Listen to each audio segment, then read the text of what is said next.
வணக்கம் உறவுகளே, எல்லாரும் எப்படி இருக்கீங்க? Welcome to my channel. இன்றைக்கி பார்த்தீங்கன்னா விநாயகர் சதுர்த்தி ரொம்ப ஸ்பெஷலாக எல்லார் வீட்லேயும் செய்கிற மோதக் ரெசிபி தான் இது. ரொம்ப டிஃப்ரெண்ட்டாக, ரொம்ப ஈஸியாக, ரொம்ப எளிமையான மெத்தடில் புதுசாக செய்கிறவங்க கூட செஞ்சிடலாம். அந்த மாதிரியான ஒரு ரெசிபி தான். ரெண்டுமே ரெண்டு விதத்தில் ரொம்ப டேஸ்ட்டாகவும் இருக்கும். டிஃப்ரெண்ட் மெத்தட்லேயும் டிஃப்ரெண்ட் இன்க்ரீடியன்ஸ்லேயும் செஞ்சுருக்குது. 2-3 இன்க்ரீடியன்ஸ் தான் ரெண்டுக்குமே. டோட்டலாகவே 10-15 நிமிஷத்தில் செஞ்சிடலாம். ரொம்ப அருமையான ரெசிபி, சூப்பராக இருக்கும் பாருங்கள். இதை நீங்கள் செஞ்சு வச்சிடலாம். எவ்வளோ நாளானாலும் கெட்டு போகாது. வெளியில் இருந்தாலும் சரி, ஃப்ரிட்ஜில் எடுத்து வச்சிங்கன்னா அதிகமாக 10 நாளாக இருந்தாலும் கெட்டு போகாது. ரொம்ப நல்லா இருக்கும். இதான் நம்மளோட ஃபஸ்ட்டு ரெசிபி. வாங்க இந்த ரெசிபி எப்படி செய்யலான்னு பார்க்கலாம். ஃபஸ்ட்டு ரெசிபிக்கு முதக்கு தேவையான பொருட்கள்னு பார்த்தீங்கன்னு சொன்னால், மில்க் பவுட்ரு எடுத்துருக்கிறேன். மில்க் பவுடரில் சீனியும் போட்டுக்கிட்டு, மில்க் பவுட்ரு எவ்வளோ ஒரு கப்பு மில்க் பவுட்ரு எடுத்திருக்கேன். அரை கப்பு தான் சீனி சேர்த்துருக்கேன். ஏன்னா மில்க் பவுட்ருங்கிறனால அதில் ஏற்கனவே இனிப்பு இருக்கும். அதுக்கப்புறம் சும்மா ஒரு சிட்டிகை மட்டும் ஏலக்காய் தூள் சேர்த்துருக்கிறேன். ஏலக்காய் தூள் பிடிச்சிருந்தா சேர்த்துக்கோங்க, பிடிக்கலன்னா ஸ்கிப் பண்ணிக்கலாம். காலி சீனியும் மில்க் பவுட்ரு மட்டும் இருந்தால் போதும். அதை நான் அரை கப்பு தண்ணி மட்டும் சேர்த்து நல்லா மிக்ஸ் பண்ணிக்கிறேன். இது எதுவுமே நான் இப்போ அடுப்பில் வச்சு செய்யலை, கீழே தான் இருக்குது சட்டி பாருங்கள். எந்த பேனில் செய்கிறேனோ அதில் எல்லாத்தையும் டைரெக்டாக ஒன்றா போட்டு மிக்ஸ் பண்ணிக்கிறேன். ஏன்னா பால் பவுட்ருங்கிறனால கட்டிப்படும். அதனால் ஃபஸ்ட்டு நீங்கள் கொஞ்சம் கொஞ்சமாக அந்த மாதிரி தண்ணி சேர்த்து நல்லா மிக்ஸ் பண்ணிக்கோங்க. அப்போ தான் கட்டிப்படாது. நல்லா இந்த மாதிரி கொஞ்சம் கொஞ்சமாக ஊற்றி மிக்ஸ் பண்ணிக்கிட்டிங்கன்னா கட்டிப்படாமல் இருக்கும். நல்லாவும் வந்துடும். சூப்பராக எளிமையாக செஞ்சிடலாம். ரொம்ப ஈஸியாக சட்டுன்னு செஞ்சிடலாம் இந்த ரெசிபி. அதே அளவுக்கு ரொம்பவும் டேஸ்ட்டாக இருக்கும் பாருங்கள். இந்த மாதிரி நல்லா கரைச்சி எடுத்து வச்சுக்கலாம். கரைச்சி எடுத்து வச்சதுக்கப்புறம் தான் நம்ம இப்போ அடுப்பில் வைக்க போகிறோம். அடுப்பு ஃப்ளேமை நீங்கள் என்ன பண்ணிக்கோங்க, ஹை டு மீடியம், அப்பப்போ லோ பண்ணிக்கோங்க. இப்போ பாருங்கள் ஹை ஃப்ளேமில் தான் இருக்குது. இந்த மாதிரி நல்லா இது பண்ணிவிட்டு மிக்ஸ் பண்ணிவிட்டு அதில் நான் நெய் ஒரு டேபிள் ஸ்பூன் சேர்த்துக்கிறேன். ஏன்னா இது பால் எதுவும் சேர்க்கலை, நம்ம மில்க் பவுடரை வச்சு செய்கிறோம். அதனால மில்க் பவுடர் ட்ரைனஸாக இருக்கும். ரெண்டாவது வேறு நான் நார்மல் பேனில் தான் செய்கிறேன், நான்ஸ்டிக்கில் செய்யலை. நான்ஸ்டிக்கில் செஞ்சிங்கன்னா இந்த நெய் கூட தேவையில்லை, கொஞ்சமாக ஒரு ஸ்பூன் நெய் இருந்தால் போதும். இது நார்மல் பேனுங்கிறனால நான் ஒரு டேபிள் ஸ்பூனு, அதுவும் அமுல் சேர்த்துருக்கிறனால, மில்க் பவுடர் சேர்த்துருக்கேன். நான் ஒரு டேபிள் ஸ்பூன் நிறைய நெய் சேர்த்துருக்கிறேன். இந்த நெய் இப்போ தான் உங்களுக்கு அதிகமாக தெரியுது. அப்புறமா பார்த்திங்கன்னா அது அப்படியே மிக்ஸ் ஆகிரும், தெரியாது நம்ம நெய் ஊற்றிருக்கிறோமாங்கிறது கூட. அதை கை விடாமல் கொஞ்சம் பொறுமையாக நல்லா மிக்ஸ் பண்ணுங்கள். இதுதான் வேலை. இப்போ பாருங்கள், இப்போ நல்லா பொங்குற நேரத்தில் என்ன பண்ணிடுங்க, நீங்கள் அப்படியே அடுப்பை லோ பண்ணிடுங்க. பொங்குன நேரம் லோவில் பண்ணிவிட்டு அதுக்கப்புறம் அப்பப்போ உங்களுக்கே தெரியும் எப்போ மீடியம் பண்ணணும், எப்போ லோ பண்ணணும், எப்போ ஹை பண்ணணும்னு சொல்லிட்டு பாருங்கள். அந்த மாதிரி பொங்கி வரும்போது லோவில் பண்ணுங்க. அதுக்கப்புறம் மீடியமில் வச்சு கலக்குங்க. அடி பிடிச்சிடாமல் பார்த்துக்கோங்க. நார்மல் பேனு, அதனால் தீஞ்சு போயிடாமல் அப்பப்போ லோவிலையும் மீடியம்லேயும் வச்சு இந்த மாதிரி நல்லா கைவிடாமல் பொறுமையாக மிக்ஸ் பண்ணுங்கள். இதில் மெயினே நம்ம மிக்ஸிங் பண்ணுறதில் தான் இருக்குது. இது மட்டும்தான் இதில் வேலை, வேறு ஒரு வேலையும் கிடையாது. அடி பிடிச்சிடாமல் நார்மல் பேனு, அதனால் அடி பிடிச்சிடாமல் நான் அந்த மாதிரி கைவிடாமல் கிளறுறேன். நீங்கள் நான்ஸ்டிக் இருந்தால் கொஞ்சம் பயப்படாமல் செய்யலாம். அவ்வளோதான் பாருங்கள், 5 நிமிஷத்தில் கிண்டி முடிச்சிட்டோம். நம்ம பாருங்கள் எவ்வளோ அழகாக அல்வா பதத்துக்கு வந்துக்கிட்டு இருக்குன்னு பாருங்கள். அதோட கலர் கூட லைட்டாக சேஞ்ச் ஆயிடுச்சு பாருங்கள். இந்த நேரத்தில் நல்ல கமகமான மணமாகவும் இருக்கும். இந்த மாதிரி லைட்டாக சைடில் இருக்கிறதெல்லாம் ஒட்டி இருக்கிறதெல்லாம் இந்த மாதிரி எடுத்து விட்டு கிண்டுங்க. இதில் லைட்டாக நம்ம கிண்டுறது மட்டும்தாங்க 5 நிமிஷத்துக்கு வேலை, வேறு ஒரு வேலையும் கிடையாது. இந்த மாதிரி அடி இனிமேல் பிடிக்காது. லைட்டாக அந்த மாதிரி கைவிடாமல் கிளறிக்கிட்டு கீழே படுறதெல்லாம் அப்படியே எடுத்து விட்டு சட்டியை சுற்றி இந்த மாதிரி எடுத்து விட்டு இந்த மாதிரி ஒரு 5 நிமிஷம் கிளறினீங்கன்னா போதும். பாருங்கள் சுத்தமாக நல்லா லைட்டாக சைட்லலாம் ஒட்டாமல் லைட்டாக திரண்டு வருது பாருங்கள். கலரெல்லாம் நல்லா சேஞ்ச் ஆகிடுச்சு பாருங்கள். ஒரு பால்கோவா கன்சிஸ்டன்சிக்கு வந்துருச்சு. சூப்பராக ரெடி ஆகிடுச்சு. நல்லா கமன்னு சூப்பராக நம்மட்டு இந்த மோதக் செய்கிறதுக்கு தேவையான ரெசிபி பேசிக் ரெடி ஆயிடுச்சு. இப்போ மட்டும் நீங்கள் லோ மீடியம்னு அப்பப்போ சேஞ்ச் பண்ணி வச்சுக்கோங்க. அவ்வளோதான். இதை ஆற விட்டுருங்க. ஆறுனதுக்கப்புறம் சட்டியில் இருக்கிறதுல இந்த மாதிரி எடுத்து விட்டு கரண்டியில் இருக்கிறதுல இந்த மாதிரி எடுத்துட்டு உருண்டை மாதிரி நல்லா மாவு மாதிரி இப்படி பிணைஞ்சிங்கன்னா அப்படியே ஒட்டாமல் வரும் பாருங்கள். இதில் நம்ம எவ்வளோ நெய் சேர்த்தோம் பாருங்கள், அதெல்லாம் அப்படியே கக்குது பாருங்கள், அப்படியே வெளியில் வருது பாருங்கள். இப்படி பிணைய ரொம்ப பிணையன்னு அவசியம் இல்லை. நல்லா ஆறிடுச்சுல, அதனால அப்படியே நல்லா மிக்ஸ் பண்ணியிருந்தீங்கன்னா அந்த மாதிரி எண்ணெய் அப்படியே விடும் பாருங்கள். அப்புறம் ஆப்ஷனலு ட்ரை ஃப்ரூட்ஸு நல்லா சின்னமாக நான் நறுக்கி வச்சுருக்கேன். பார்க்குறக்கு அழகாக இருக்கும், சாப்பிடும்போது வாயில் பட்டுச்சுன்னா டேஸ்ட்டாக இருக்கும். இது வேணும்னா நீங்கள் சேர்த்துக்கோங்க, இல்லாட்டி ஸ்கிப் பண்ணிக்கோங்க. இப்போ மோதக் செய்கிறதுக்கு அச்சில் நெய் எதுவும் தடவை தேவையில்லை. அதிலே நம்மகிட்ட பாருங்கள் எவ்வளோ நெய் வருதுன்னு சொல்லிட்டு அந்த அச்சில் 2 பக்கட்டும் நல்லா ட்ரை ஃப்ரூட்ஸை நல்லா பொடியாக நறுக்கிக்கோங்க, இல்லாட்டி நச்சு இடித்து கூட வச்சுக்கோங்க. நீங்கள் அதை போட்டுட்டு ஃபஸ்ட்டு அதுக்கப்புறம் 2 சைடும் இந்த மாதிரி நல்லா அமுக்கி விடுங்க. நல்லா மேலேருந்து கீழே வரைக்கும் அந்த அச்சு எவ்வளோ அளவு கொள்ளுதோ அந்த அளவுக்கு நல்லா வச்சு அமுக்கிட்டு மறுபடியும் சென்டரில் கொஞ்சம் ட்ரை ஃப்ரூட்ஸ் வச்சுக்கோங்க. நான் ட்ரை ஃப்ரூட்ஸில் பார்த்தீங்கன்னு சொன்னால் பாதாம், பிஸ்தா, முந்திரி, கொஞ்சோண்டு சீடு சேர்த்துருக்குறேன். அவ்வளோதான் ட்ரை ஃப்ரூட்ஸு. இது ஒன்லி ஆப்ஷனல் தான். பார்க்குறதுக்கும் அழகாக இருக்கும், சாப்பிடும் போது அப்பப்போ கடிபடும், நல்லா இருக்கும், ப்ளெயினாக இல்லாமல் ரொம்ப டேஸ்ட்டாக இருக்கும். அதனால் பார்க்குறதுக்கு அட்ராக்ட் பண்ணும். அதனால தான் இந்த மாதிரி எக்ஸஸாக இந்த மாதிரி மூடிட்டிங்கன்னு வச்சுக்கோங்களேன், எக்ஸஸாக இருக்கிறதுல இந்த மாதிரி வெளியில் வரும். வெளியில் வந்ததெல்லாம் நல்லா எடுத்து விட்டுட்டு இந்த மாதிரி நல்லா அமுக்கி கொஞ்சோண்டு ஷேப் கொடுங்க. அவ்வளோதான் பாருங்கள். ஒட்டாமல் நம்மகிட்ட ஷேப் அப்படியே அச்சு குலையாமல் அந்த ஓப்பன் பண்ணோன்னா அப்படியே லபக்குன்னு நம்மகிட்ட கையில் வந்துடும். அவ்வளோ சூப்பராக ரெடி ஆயிடுச்சு பாருங்கள். பார்க்க போனீங்கன்னா 3 இன்க்ரீடியன்ஸில் வச்சு நம்மகிட்ட சூப்பரான விநாயகர் சதுர்த்தி ஸ்பெஷல் மோதக் தயாராகிடுச்சு. அதுவும் எக்தம் நியூ ரெசிபி, யூனிக் டைப்பில் நம்ம செஞ்சுருக்குறோம். ரொம்ப டேஸ்ட்டாக இருக்கும். இது நான் 1 கப்பில் தான் செஞ்சுருக்கேன். நீங்கள் அதிகமாகவே செஞ்சுக்கோங்க. ஏன்னா இது செஞ்சிங்கன்னா என்கிட்ட அச்சு பெரிய சைஸு, அதனால் இந்த அளவுக்கு 5, 6 தான் வந்துச்சு. நீங்கள் சின்னதாக செஞ்சிங்கன்னா, சின்ன அச்சில் செஞ்சிங்கன்னா நிறையா வரும். இது பெரிய சைஸ் அச்சுங்கிறனால 5 தான் வந்துச்சு. அச்சு மோல்டு டிஃப்ரெண்ட் டைப்பில் டிஃப்ரெண்ட் சைஸில் இருக்குது. நீங்கள் எந்த மோல்டு வச்சுருக்கீங்களோ அதுக்கேற்றப்பில் செஞ்சுக்கோங்க. அது மட்டும் இல்லாமல் இது அவ்வளோ டேஸ்ட்டாக இருக்கும். செஞ்ச உடனே என் பையன் சாப்பிட்டுட்டான். அதனால தான் சொல்கிறேன், கொஞ்சம் அதிகமாகவே செய்யுங்க. செஞ்சது அப்படியே முடிஞ்சு போயிடும். அதனால நிறையாவே செஞ்சு வச்சுக்கோங்க. அவ்வளோ டேஸ்ட்டாக இருக்கும். வாயில் போட்ட உடனே அப்படியே மெல்ட் ஆகி போகிற மாதிரி சூப்பராக இருக்கும். ஒரு கேண்டி டைப்லேயே இருக்கும். அதனால பசங்களுக்கு ரொம்ப பிடிக்கும் இது. அதனால் நிறையாவே செஞ்சுக்கோங்க. இந்த மாதிரி மிச்சம் இருக்கிறதெல்லாம் நான் அதே மாதிரி செஞ்சு எடுத்து வச்சுக்கிறேன். பார்த்திங்களா, ஒரு 6 நிமிஷம் மிஞ்சி போனால் 6-7 நிமிஷத்துக்குள்ளே எவ்வளோ சூப்பரான நம்மோட்டு மோதக் ரெடி ஆயிடுச்சு பாருங்கள். ஐ ஹோப் உங்களுக்கு இந்த ரெசிபி பிடிச்சிருக்கும்னு நினைக்கிறேன். பார்க்குறதுக்கு பார்த்திங்களா எவ்வளோ அழகாக இருக்குது. அங்கனைக்கு இந்த நட்ஸ் எல்லாம் தெரியுது, ஷேப்பெல்லாம் பார்த்திங்களா எவ்வளோ சூப்பராக இருக்குதுன்னு சொல்லிட்டு. கண்டிப்பாக உங்களுக்கு பிடிச்சிருக்கும்னு நினைக்கிறேன். பிடிச்சிருந்தா லைக் பண்ணுங்கள். நியூவாக இருந்தீங்கன்னா சப்ஸ்கிரைப் பண்ணிக்கோங்க. எல்லா ஐக்கானையும் கிளிக் பண்ணி வச்சுக்கோங்க. ஹைப் பண்ணிக்கோங்க.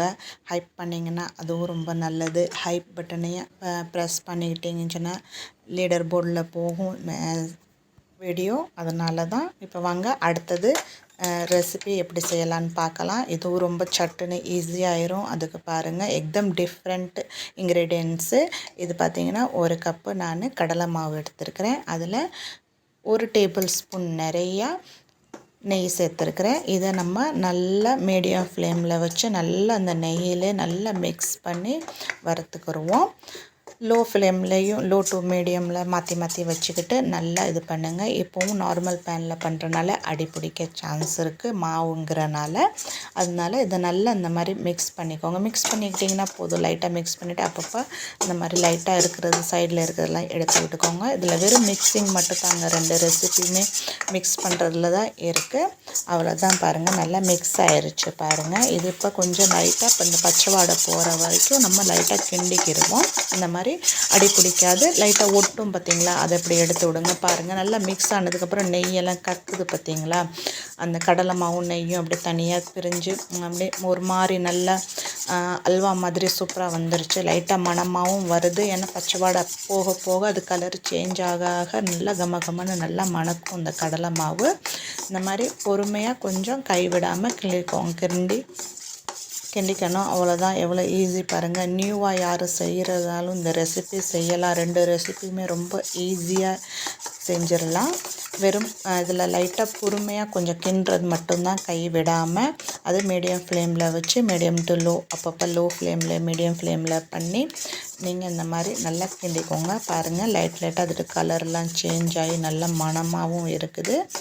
நல்லா இது கலர்லாம் சேஞ்ச் ஆகட்டும். பச்சை வடை முழுசாக போயிடும். அதில் ஒரு தனியாக ஒரு சூப்பரான மணமாக வந்துடும் பாருங்கள்.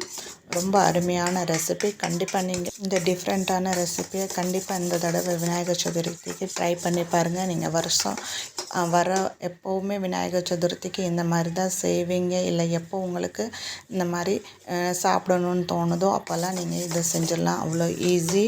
வீட்டில் இருக்கிற சிம்பிள் இன்க்ரீடியன்ஸை வச்சு தான் நம்ம பண்ணுறோம்.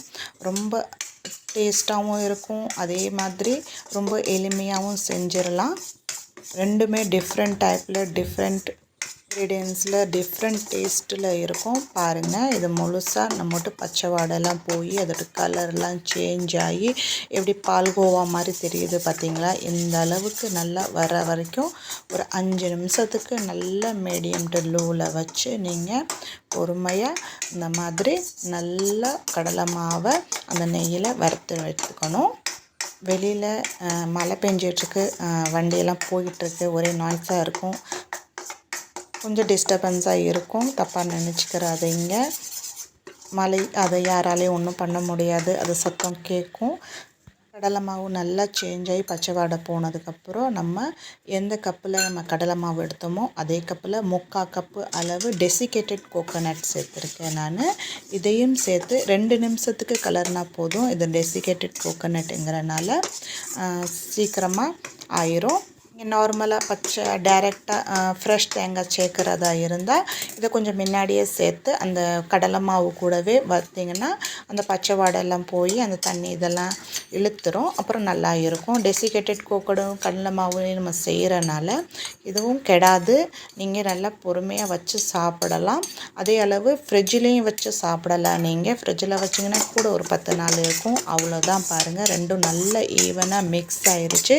இதெல்லாம் நம்ம லோ ஃப்ளேமில் வச்சு தான் செஞ்சோம். நல்லா மிக்ஸ் ஆனதுக்கப்புறம் அடுப்பை ஆஃப் பண்ணி இதையும் ஆற விட்டுருங்க. ஆறுச்சுன்னா இன்னும் கொஞ்சம் நல்லா சாஃப்டாகி கலரும் டிஃப்ரெண்ட் ஆகிரும் பாருங்கள், இன்னும் கொஞ்சம் டார்க் ஆகிரும் பாருங்கள். இது ஆறிடுச்சுன்னா டோட்டலாகவே இந்த ரெசிபிக்கும் நம்ம கிளறின நிமிஷங்கள் பார்த்தீங்கன்னு சொன்னால் 5 நிமிஷம்தான்.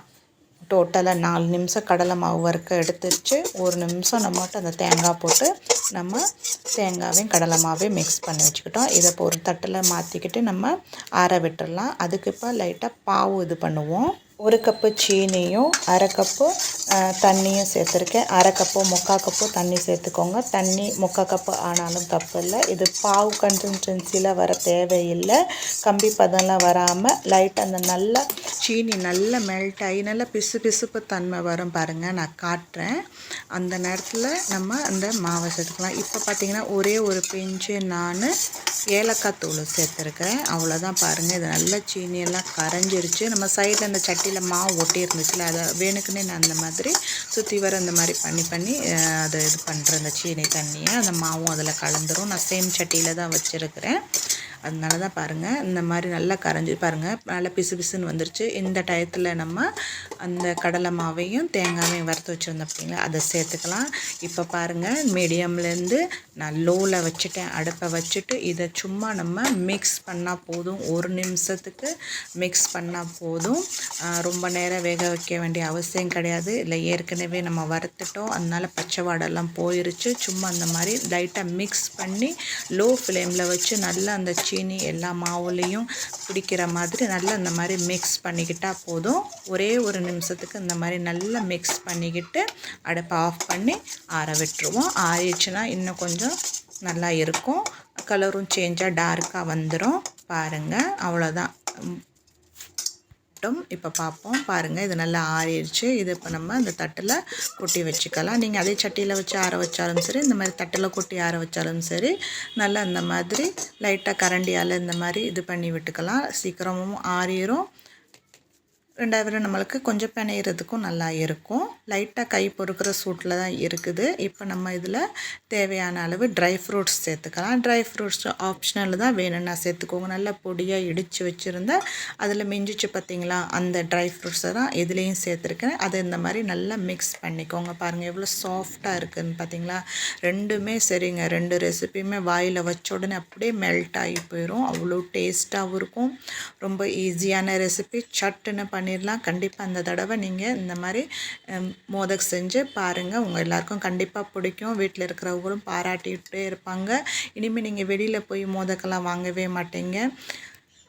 இந்த மாதிரியே நினச்ச நேரத்தில் வீட்டிலே செஞ்சு நீங்கள் சாப்பிடலாம். இதில் பாருங்கள், நான் லைட்டாக தான் நெய், ஃபஸ்ட்டு மட்டும்தான் லைட்டாக நெய் தடவுறேன். மற்றபடி மறுபடியும் நீங்கள் செய்யும் போதெல்லாம் நெய் தடவ வேண்டிய அவசியம் இல்லை. ஃபஸ்ட்டுங்கிறனால லைட்டாக அந்த மாதிரி நெய் தடவிக்கிட்டு நல்லா ஃபில் பண்ணிக்கிட்டேன். பாருங்கள், நல்லா ஃபில் பண்ணி ஷேப் கொடுத்து அதை நல்லா ப்ரெஸ் பண்ணி, சும்மா அந்த ப்ரெஸ்ஸிங் அந்த இது லாக்கை ஓப்பன் பண்ணணும்ல, அப்படியே கையில் வந்து விழுகும் பாருங்கள். அப்படியே ஷேப் பாருங்கள் எவ்வளோ சூப்பராக இருக்கும்னு. அவ்வளோதான். இந்த மாதிரி நல்லா க்ளீன் பண்ணிவிட்டு எக்ஸ்ட்ராவாக இருக்கிறதெல்லாம் எடுத்துகிட்டு இப்படி லைட்டாக திருப்பினீங்கனாலே போதும் பாருங்கள். இப்போ கையில் வந்து அப்படியே லபக்குன்னு விழுகும் பாருங்கள். எவ்வளோ சூப்பராக ரெடி ஆகிடுச்சு பாருங்கள். இவ்வளோ தான் பாருங்கள். இதுக்கு எவ்வளோ செலவும் கம்மி, வேலையும் மிச்சம். அதுவும் ரொம்ப யூனிக்காக நம்ம ஃபஸ்ட் டைமாக இந்த மாதிரி நியூ ரெசிபி செஞ்சு பாருங்கள். இந்த ரெசிபி வந்து இந்த மோதக் டேஸ்ட்டு வந்து நீங்கள் பேக்கரியில் வாங்குறதோட ரொம்ப டேஸ்ட்டாக இருக்கும். ஏன்னா இது நம்ம கையாலவே செஞ்சுருக்குறோம். ரொம்ப அருமையாக இருக்கும். சட்டுன்னு செஞ்சிடுற ரெசிபி தான். பாருங்கள், மொத்தமாகவே எல்லாத்தையும் நான் செஞ்சு முடிச்சிட்டேன். இவ்வளோ ஈஸியாக செஞ்சுட்டோம் பார்த்தீங்களா. இது மேலே நான் சும்மா அழகுக்காண்டி டெசிகேட்டட் கோகோனட் இருக்குது, அது தூவி விட்றேன். இந்த மாதிரி பார்க்குறக்கு ரொம்ப அழகாக இருக்கும். அந்த ப்ரௌன் கலரில் இந்த சாக்லேட் கலர் மாதிரி வந்திருக்கிறதுல அந்த வெள்ளை கலரில் டெசிகேட்டட் கோகோனட் பார்க்குறக்கு ரொம்ப அழகாக இருக்கும். பார்த்திங்களா, எவ்வளோ ஈஸியாக சிம்பிளாக நம்ம சூப்பரான 2 விதமான மோதக் செஞ்சிட்டோம். இது அவ்வளோ டேஸ்ட்டாக இருக்கும். வீட்டில் இருக்கவங்க பாராட்டிக்கிட்டே இருப்பாங்க. பிள்ளைங்களுக்கு ரொம்ப பிடிக்கும். ஐ ஹோப் உங்களுக்கு இந்த வீடியோ பிடிச்சிருக்குன்னு நினைக்கிறேன். பிடிச்சிருந்தா லைக் பண்ணுங்கள். நியூவாக இருந்தீங்க சப்ஸ்கிரைப் பண்ணிக்கோங்க. இது மாதிரி ஈஸி யூனிக் ரெசிபி கூட மீண்டும் சந்திக்கிறேன். அது வரைக்கும் பார்த்து பத்திரமா இருங்க. பாய்.